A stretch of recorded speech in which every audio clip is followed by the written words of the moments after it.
Assalamualaikum warahmatullahi wabarakatuh. Wilujeng enjing, wilujeng siang, wilujeng santan, wilujeng wangi. Pokoknya mah wilujeng we kasadayananya. Oke teman-teman, berjumpa lagi dengan saya di channel Panyungsi Basa.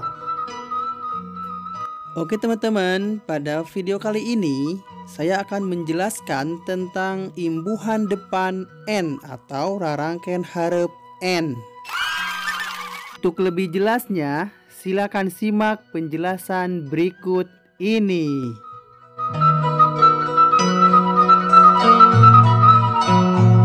Rarangken hareup N nyaeta rarangken nu gunana pikeun ngawangun kecap pagawean. Rarangken hareup N oge ngalaman parobahan huruf awal nu disebut alomorf.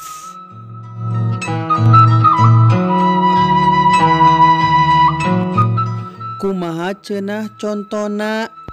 Contona seperti kecap bawa. Kecap bawa saumpama ditambahan rarangken N bakal robah jadi kecap mawa. Kitu deui jeung kecap pacul saumpama ditambahan rarangken N bakal robah jadi kecap macul.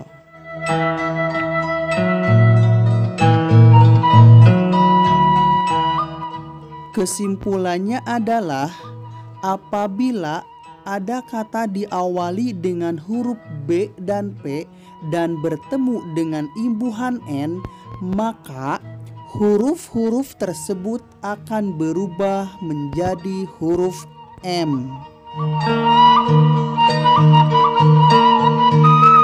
Berikut adalah contoh-contoh yang lainnya.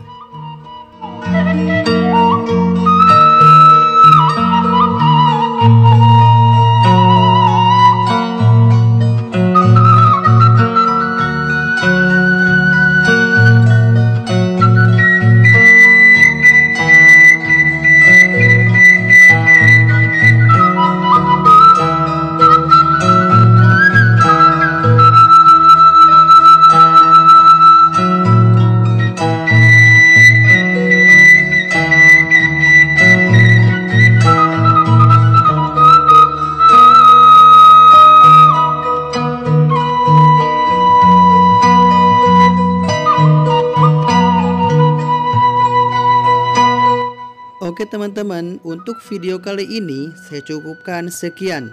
Tetapi saya ingatkan kembali untuk like, komen, dan subscribe ya. Akhir kata, hatur nuhun kasadayana. Wassalamualaikum warahmatullahi wabarakatuh.